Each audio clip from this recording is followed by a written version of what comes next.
What is up, my friends? Jesse with Just Man Sports Cards. Today we're going to go over 10 of Michael Jordan's hottest cards in 2025. And first up, we're going to go by rate of growth over the course of the year. So we'll go from lowest to highest. I mean, obviously, 10 was in the top 10. I took out like PSA 10s and stuff that just basically goes for, I don't know, more than $3,000. So cards that some of us mere mortals can own. First up is the gold label, Michael Jordan. This comes in 3 different versions. This is the gold label, the black label, and a red label. Black's a little more rare, and then the red is numbered to 100, and the prices get adjusted as that. I think this is the only PSA 10 on the list, but I want to throw it on there because I felt like this is something that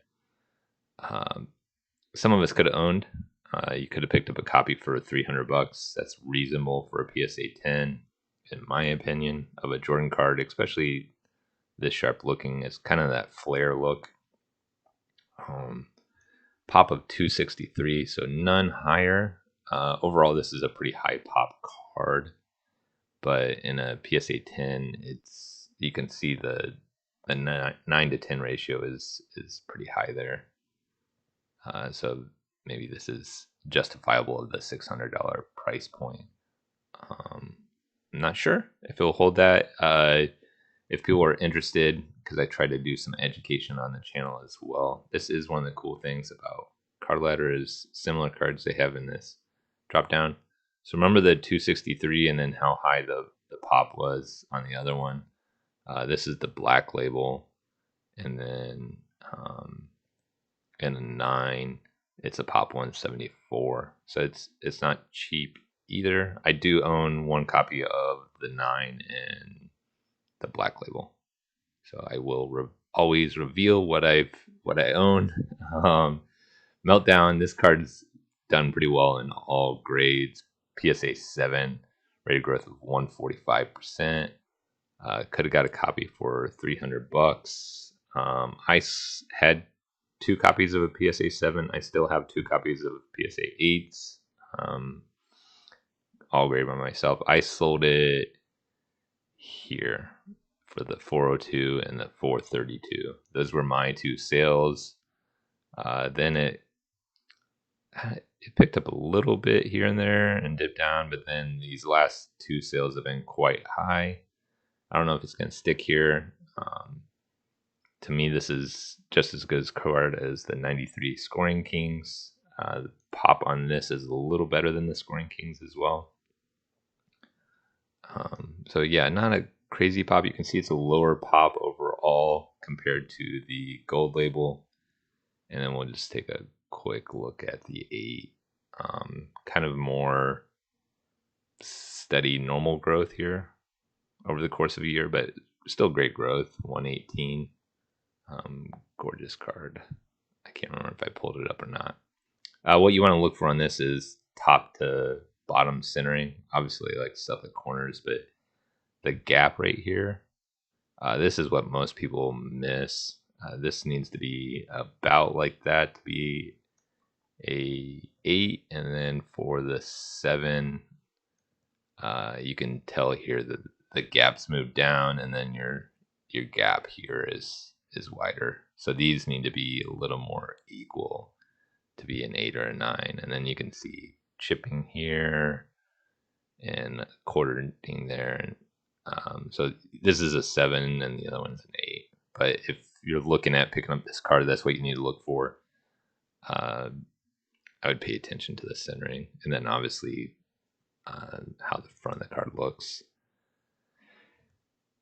This card is the first day issue. The stamp. I talked about this card before on the channel.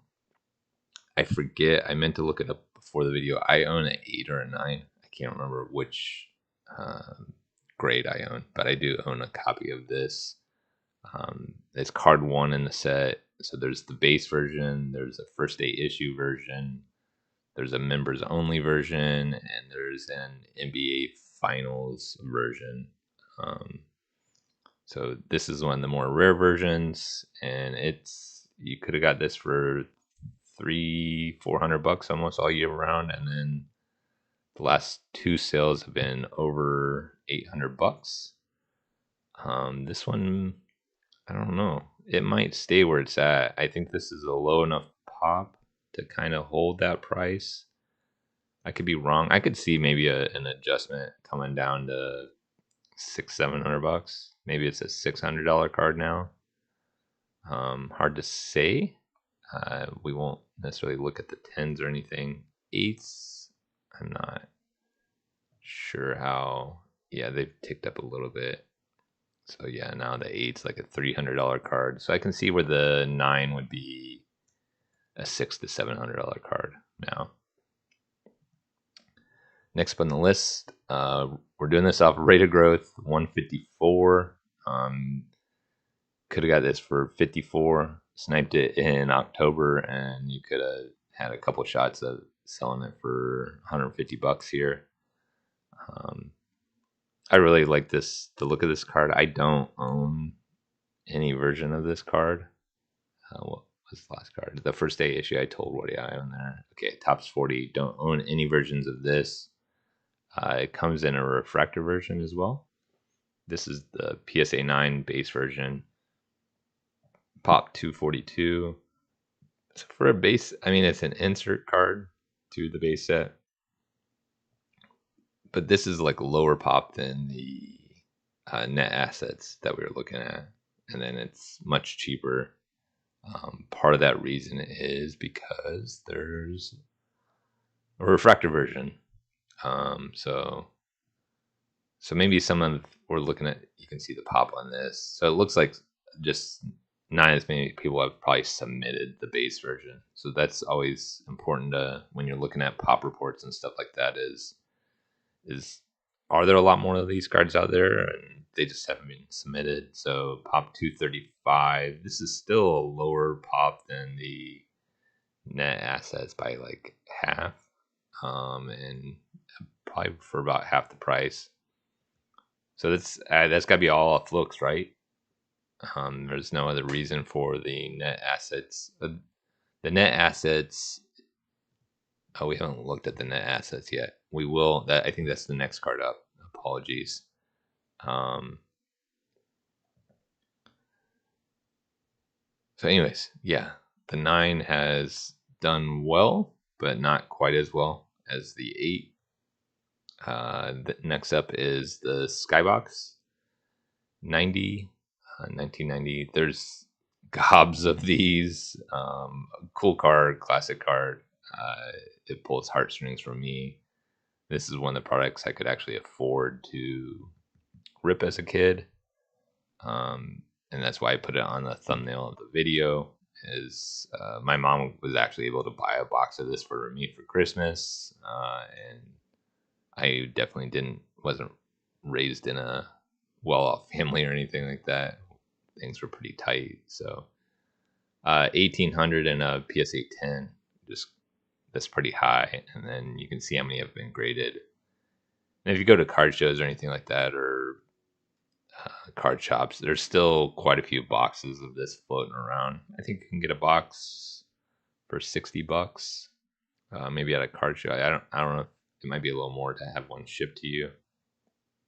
But for the longest time, these floated around 160. Yeah, 170. They gradually crept. I never thought it would take off just because the population is so high. So I sold my copy for like, maybe that was at 296. It was around 300 that I sold my copy for, as I consolidated and raised funds for my wedding. This is one of the cards I sold. So cool card. Sad to see it go, but it's done well this year. Net assets, I got a little out of order in my brain. 96.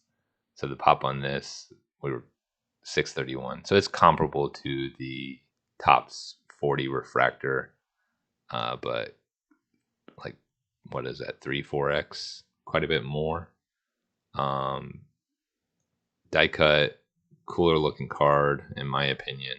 Refractors are always cool, Another thing that's sometimes taken effect is 96. So that is Kobe's rookie year. To me, some cards in 96 should hold a premium for that. Like 95 is Garnett's. So just box prices and stuff like that is something to consider. If you want to rip a box of this, it's ungodly. Or just a lot of money. I don't know what it is off the top of my head, but I know I can't afford a box. So yeah, you could have picked up one of these for. I wish I would have bought that one for 1100, but I didn't, and now it's kind of taken off. I don't know if it's going to stay this high. I'm hoping it comes back down and maybe I have a shot at it, but I mean, it was pretty flat for 2 years. And I just thought at how high of a, it's not super high pop, but I thought I would have a couple more shots at it, and I just didn't pull the trigger, and then it took off. So maybe this one comes down. Do you guys think it comes back down, or 3 grand is the new price? I have a feeling probably 2 grand is the new price, and you won't get this again for 1300. Kind of an interesting card here. Another high pop. So Jordan's like 86, 87, 88, 89, 90, kind of 91, 92. Most of those cards are pretty high pop. There's some inserts that can be a little more rare, but basically you're looking through 86 through 92 is even 93 is kind of high pop, depending on the sets. And then 94 you took the year off, and then 95 you start to get into some of the big inserts, and the rarity picks up quite a bit. This one you could have done well on, especially if you would have. I mean, you would have had to time it pretty well, but it looks like you would have had a couple of shots at timing this, and it's gotten over $200. Obviously, you would have probably only made $100 if you timed it exactly right. I had 2 PSA 7s and I think a PSA 8, and I sold them all this year. Just if you look at the pop report, and you can see a lot of my collecting is being driven by pop reports and rarity right now. Looks play a role, but a lot of it's rarity. And this, I mean, I think I've told my number, but I really, anything with a pop that high is going to get cold from my collection. But if you need this card, I don't know that you need to pay $200. I think you can be patient and get a copy for under 200, especially with this many copies floating around. This was the most surprising on the list. I researched this one. I thought some of the sales were a little hanky-panky, but the pop for a base card is in a PSA 9 is pretty, I won't call it low. Like under 300 for a base card I would call low, but so this is approaching low. But then I just thought like this wasn't authentic. But man, you go and look on eBay, and the PSA 9s that are there are 275 or more. So this looks to be true. Just very interesting. This is probably the one that's the most interesting. I have it pulled for 2 years here just to see how flat and how many opportunities you would have had at picking this up for $70-$80, and then it just took off. This one, I don't think I'd ever pick it up still, but it might be a smart long-term play. But 330 is still kind of high for $200.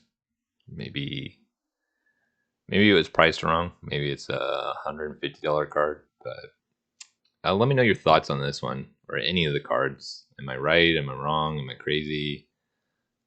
Just kind of showing data so that we can all learn together.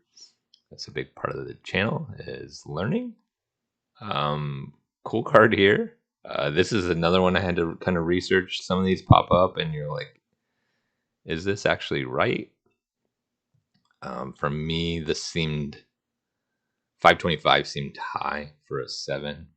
I own a 6 or a 7, but mine's got like a split down it. It's pretty nasty. It might be a 6. But cool card. And then so you look at the pop on this. It's not super low, but the higher grades do get expensive. You can see here.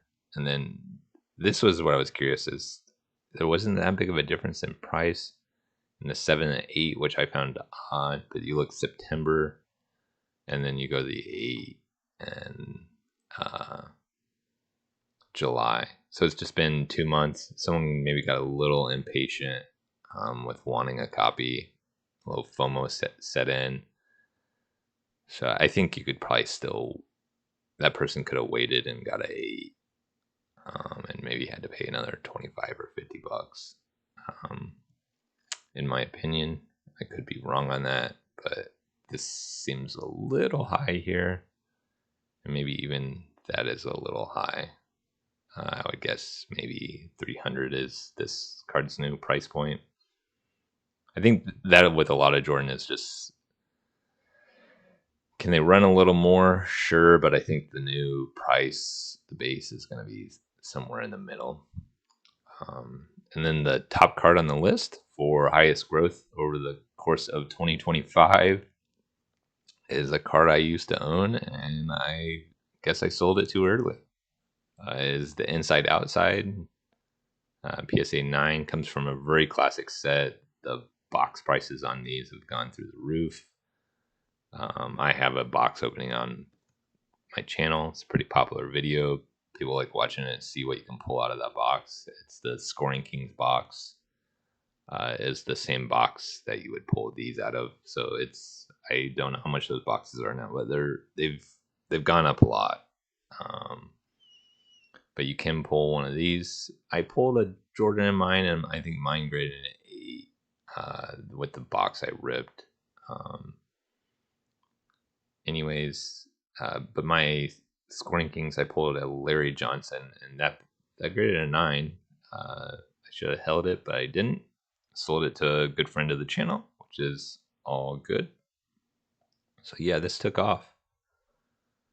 I always kind of had a feeling, I don't know, when you look at this, it's kind of like that metal card is like something around here, and then under $100 just sometimes doesn't quite make sense for Jordan and how popular he is. Yeah, so this is a year, and then we can look at 2 years. Yeah, flat for 2 years. I mean, that was true for a lot of Jordan stuff, is you kind of had a shot at it, a lot of his stuff for 2 years at being kind of flat, and then it's taken off here. So let me know what you thought of the video. If there's any players that you would like me to do. I was thinking about doing a Penny Hardaway one for my friend Scott and some other penny collectors. And that's what I got. Hope everyone is well. Peace.